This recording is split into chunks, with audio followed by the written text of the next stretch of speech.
주시는 하나님의 말씀 보겠습니다. 하나님의 말씀은 사사기, 구약성경 사사기입니다. 사사기 6장, 사사기 6장 11절에서 16절 말씀입니다. 사사기 6장 11절에서 16절 말씀을 우리 서로 교독하겠습니다. 여호와의 사자가 아비에셀 사람 요아스에게 속한 오브라에 이르러 상수리나무 아래에 앉으니라. 마침 요아스의 아들 기드온이 미디안 사람에게 알리지 아니하려 하여 밀을 포도주 틀에서 타작하더니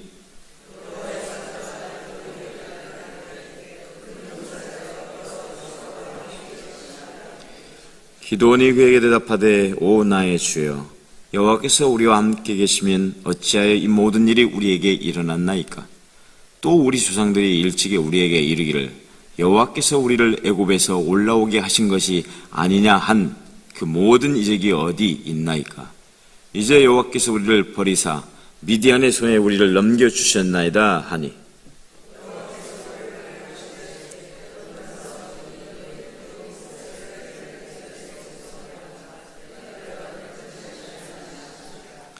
그러나 기드온이 그에게 대답하되 오 주여 내가 무엇으로 이스라엘을 구원하리이까? 보소서 나의 집은 므낫세 중에 극히 약하고 나는 내 아버지 집에서 가장 작은 자니이다 하니 여호와께서 그에게 이르시되 내가 반드시 너와 함께 하리니 내가 미디안 사람 치기를 한 사람을 치듯 하리라 하시니라. 아멘. 기도 드리겠습니다. 사랑과 은혜가 풍성하신 하나님 아버지, 새벽을 깨워 주님의 전에 나오게 하시니 감사를 드립니다. 오늘 기드온을 부르셨던 하나님의 음성을 우리도 듣게 하여 주시고 두려움보다 믿음을 선택하게 하시며 우리와 함께 하시는 주님을 더욱 신뢰하게 하여 주옵소서. 말씀을 전하는 자와 듣는 모든 성도들에게 성령으로 함께 하여 주시옵소서. 예수 그리스도의 이름으로 기도드립니다. 아멘. 오늘 우리가 함께 살펴보려고 하는 말씀은 사사기 6장에 기록된 기드온의 이야기입니다. 우리는 보통 기드온이라고 하면은 300용사를 떠올립니다. 그래서 기드온의 이야기를 전쟁 이야기로만 생각하기 쉽습니다. 하지만 성경은 또 하나의 절망적인 시대 속에서 한 사람을 찾으시고 두려움에 숨어있는 사람을 어떻게 믿음의 사람으로 만들어 가시는가를 보여주고 있습니다. 기드온이 살았던 시대는 사사 시대였습니다. 사사 시대는 이스라엘 역사 가운데 가장 암울했던 시대 가운데 하나였습니다. 정치적으로는 왕이 없었고 사회적으로는 무질서하며 신앙적으로는 하나님을 잊어버린 시대였던 것입니다. 하나님께서는 모세를 통해 이스라엘 자손을 애굽에서 구원해내시고 또 여호수아를 통해 가나안 땅을 정복하게 하셨지만 세월이 지나면서 백성들은 점점 그 하나님의 은혜를 잊어버리게 됩니다. 그래서 사사기 6장 1절에는 이렇게 말씀이 시작되고 있습니다. 이스라엘 자손이 또 여호와의 목전에 악을 행하였으므로. 아멘. 여기에서 또라고 하는 말이 중요합니다. 이것은 한 번의 실패가 아니라 계속적으로 반복되어 왔다는 걸 말합니다. 그들이 하나님을 떠나고 또 징계를 받고 또 회개하고 구원받고 다시 하나님을 떠나는 악순환이 계속되고 있었던 것입니다.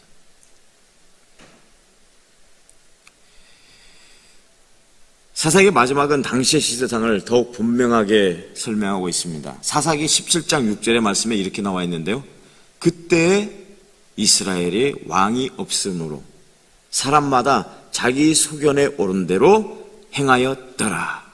아멘. 이 말은 단순히 정치 지도자가 없었다라고 하는 말이 아닙니다. 이스라엘 백성이 하나님을 왕으로 인정하지 않았다는 것입니다.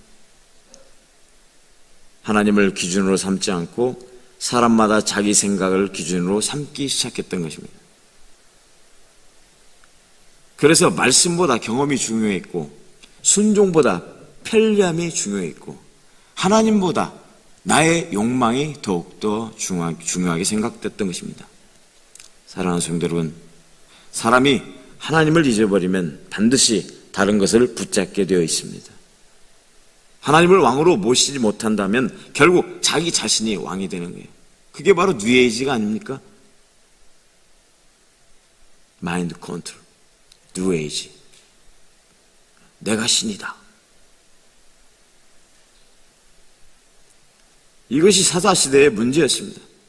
그 결과 하나님께서는 종종 그 주변의 이방 강대국들을 들어서 이스라엘에게 채찍을 가하시는데요. 미디안 족속을 준비시키셨습니다. 그리고 즉시 하나님께서는 이스라엘을 징계하십니다. 미디안이 틈만 나면 와서 괴롭힙니다. 못 살게 굽니다. 빼앗아갑니다. 죽입니다. 그래 얼마나 괴롭겠어요.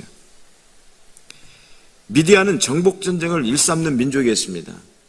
약탈을 전문으로 하는 유목민들이었습니다.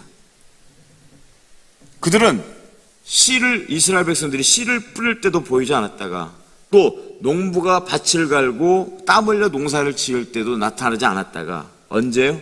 추수 때가 되면은 어떻게 알고 갑자기 몰려와서 모든 것을 다 빼앗아가 버립니다. 그래서 사사기 6장 5절에는 오늘 이렇게 말씀하고 있습니다. 그들의 수가 메뚜기 때 같았더라. 메뚜기. 고대 농경사회에서 메뚜기 떼는 가장 무서운 재앙 가운데 하나였습니다. 여러분 우리가 생각하는 메뚜기 생각하시면 안 됩니다. 한국의 메뚜기는 조그만하죠.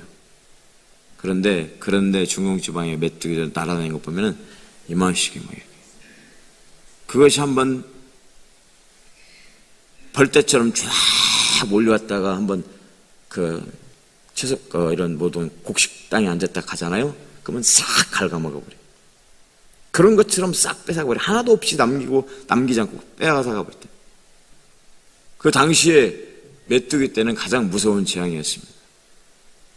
1년의 희망을 하루아침에 다 없애버리는 존재. 미디안이 바로 그런 존재였습니다. 괴롭힘을 당하자 이스라엘 백성들은 점점 가난해집니다. 그리고 산속으로 숨어 들어갔습니다. 그리고 동굴을 팝니다. 하나님께서 적과꿀이 흐른다고 약속하셨던 그 땅에서 난민처럼 살아가게 되었습니다. 바로 그때 하나님께서는 한 사람을 찾아오셨습니다. 그 사람이 바로 기드온입니다. 아니, 이런 영적으로 피폐한 시대에 하나님은 오늘도 여러분 한 사람을 찾고 계신지도 모릅니다. 주님, 내가 무엇을 할 수 있습니까? 나는 가장 비천한 연약한 존재에 불과합니다. 그런데 하나님께서 왜 나를 찾아오셔서 나에게 이렇게 말씀하십니까? 안타까운 심정으로 그렇게 하고 계신지도 모릅니다. 그런데 하나님께서 찾아가신 장소가 매우 의미심장합니다. 전쟁터도 아니었습니다. 궁궐도 아니었습니다. 회당도 아니었습니다. 포도주 틀입니다. 포도주 틀. 기드온이라고 하는 그 사람은 포도주 틀 안에서 밀을 타작하고 있어요. 포도주 틀 안에서 밀을 타작했다. 말이 좀 이상하지 않아요?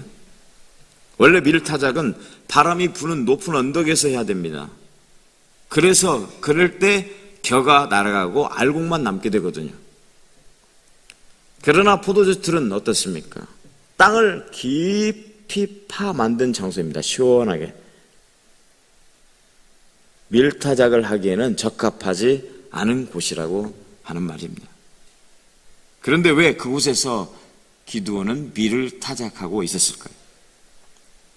미디안이 무서웠던 것입니다. 들키면 빼앗길 것이 두렵기 때문입니다. 여러분, 기드온의 300용사, 기드온은 우리가 생각하면 용사라고 생각하는데요, 용사가 아닙니다. 영웅도 아닙니다. 두려움에 떨고 있던 하나의 평범한 농부에 지나지 않았습니다. 그때 하나님의 천사가 그에게 나타나서 이렇게 말합니다. 큰 용사여 여호와께서 너와 함께 계시도다. 큰 용사여 여호와께서 너와 함께 계시도다. 이 말씀이 얼마나 놀랍습니까? 지금 숨어서 언제 들킬지 몰라 조마조마하는 그 사람에게 와서 천사가 뭐라고 그랬어요? 용사. 그러고 보면 하나님께서 보신 것은 그 사람의 현재의 모습이 다가 아니라는 것이죠. 하나님께서는 장차 이루실 모습을 보셨던 것입니다. 할렐루야. 우리는 너무나 연약합니다. 부족합니다. 하나님이 너무나 잘 알고 계세요. 그러나 하나님은 우리의 재능을 쓰시지 않습니다. 우리의 실력을 쓰시지 않습니다. 더 중요한 것은 너가 마음이 준비됐느냐.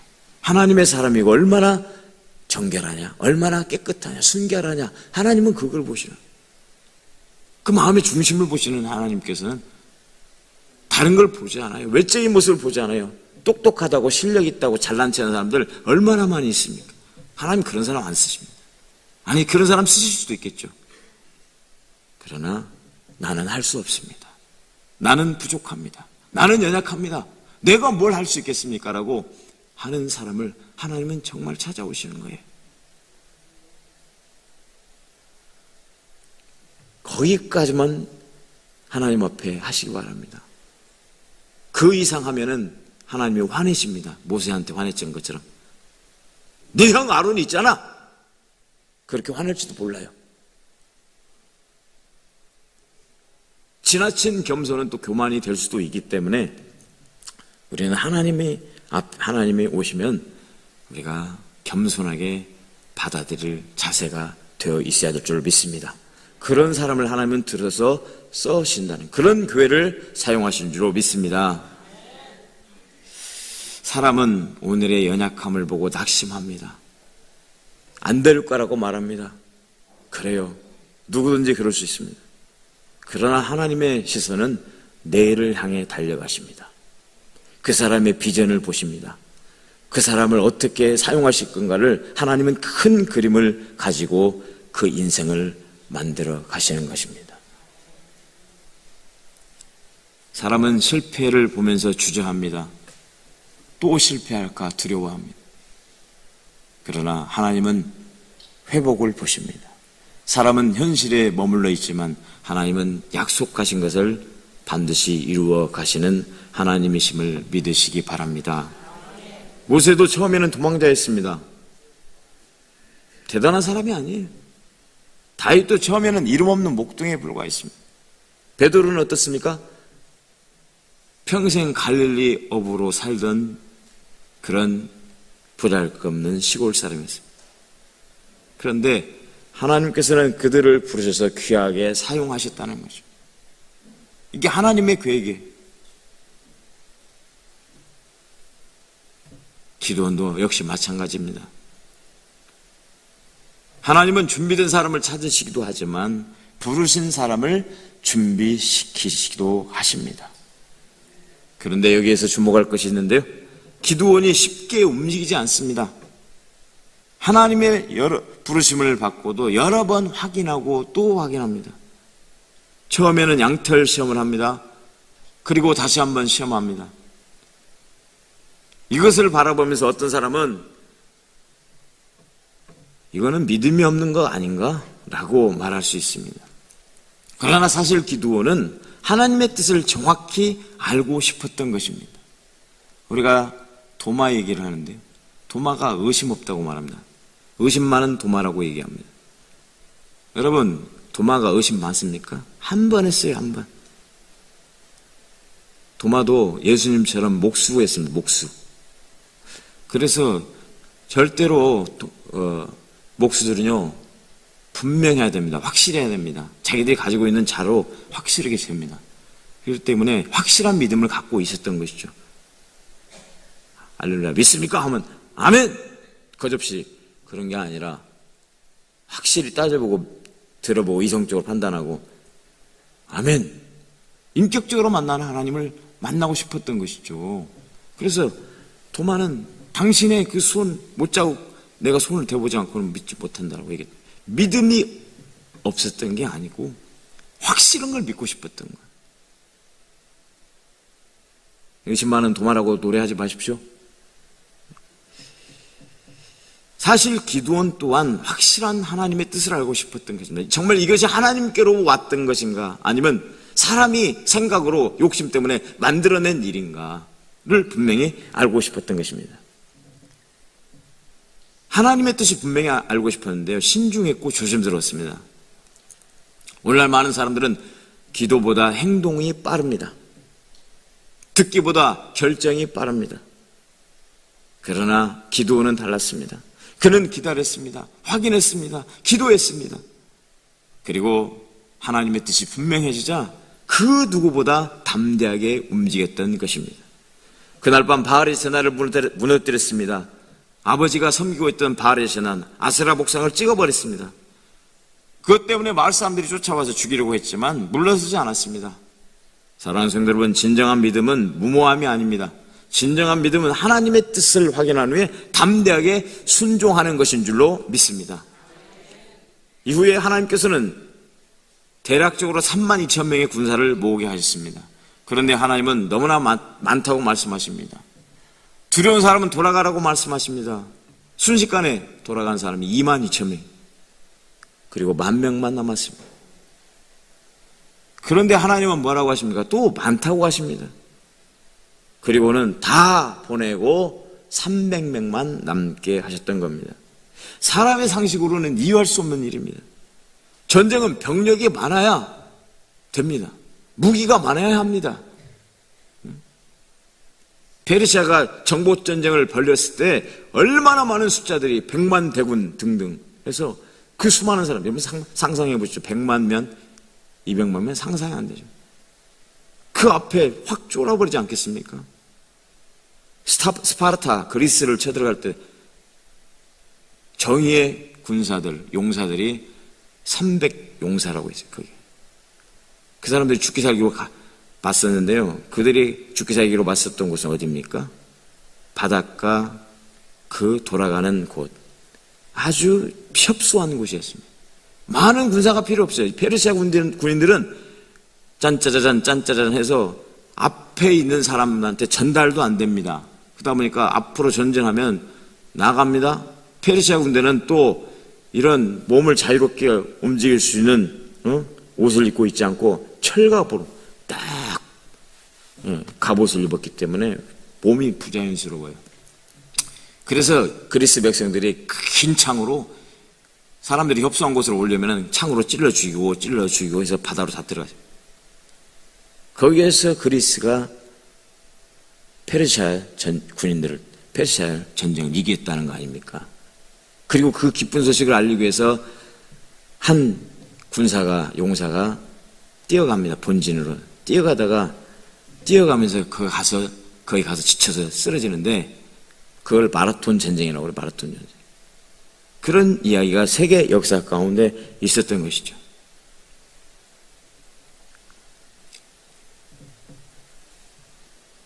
여러분, 전쟁이 병력이 많아야 되는 건 아닙니다. 정의의 용사, 군사가 필요합니다. 우리가 전도한다고 그러죠? 많은 사람이 참여하는 것 참 좋습니다. 근데 더 중요한 것은 정말 이 일을 잃어버린 영혼을 하나님께로 인도하려고 하는 그 뜨거운 마음을 가진 사람들이 필요하다는 거예요. 이 교회를 채우기 위해서가 아니라 그 한 영혼이 세상에서 죽어가는 것이 아니라 그 죽어가는 영혼을 여기 향해서 예수 그리스도의 십자가를 증거하는 것, 그것이 하나님께서 원하시는 일이 아닐까요?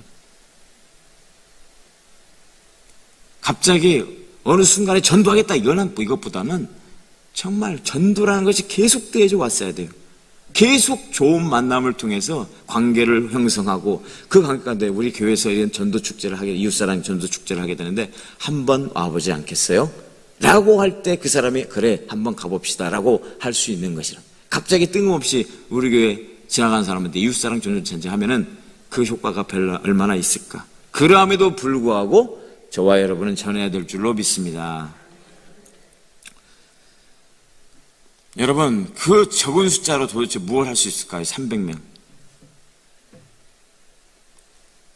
자기들이 수가 많아서 그 전쟁 가운데 나가서 승리하게 되면 그 공을 누구한테 돌리겠습니까? 자기들이 잘했다고 해서. 우리가 잘했다고 해서 자기들이 그 공을 하나님께 돌리는 게 아니라 자기들에게 돌릴 게 뻔한 것이기 때문에 하나님께서 이미 알고 계셨던 거예요. 사람은 조금만 잘 되어도 자기 힘으로 된 줄 압니다. 그러나 하나님께서는 이번 전쟁을 통해 승리가 하나님께 있음을 가르치고 싶으셨던 것입니다. 할렐루야. 그래서 기도하는 300명만 데리고 전쟁터에 나갑니다. 칼도 없습니다. 횃불과 항아리만 들고 갔습니다. 그리고 그 가운데 하나님께서 역사하셨습니다. 하나님을 신뢰했습니다. 하나님을 의지했습니다. 하나님을 바라봤습니다. 하나님께서 하실 거라는 것을 믿었습니다. 적군이 서로를 공격하게 됩니다. 미디안의 군대가 스스로 싸워서 서로 죽이게 됩니다. 결국 어떻게 됩니까? 이스라엘은 그 가운데 승리하게 되었던 것입니다. 그러나 사랑하는 성도 여러분, 성경은 기드온의 승리만 기록하고 있었던 것이 아닙니다. 거기에 플러스 그의 실패도 기록하고 있습니다. 이것이 바로 성경의 놀라운 정직성입니다.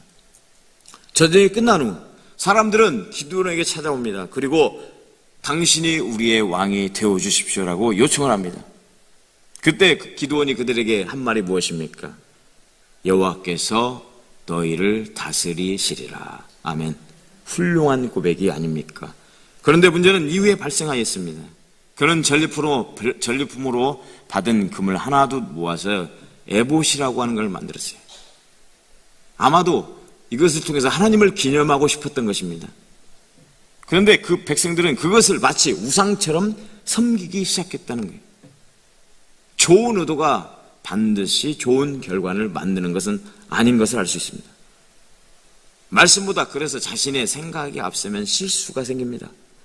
더 큰 문제는 가정에서 일어났습니다. 기드온은요, 많은 아내를 두었습니다. 그리고 자식들을 낳았는데 몇 명이요? 70명. 또 거기다 부족해서 처백에서 아비멜렉이라는 아들을 얻게 됩니다. 그런데 그 아비멜렉이 훗날 자기가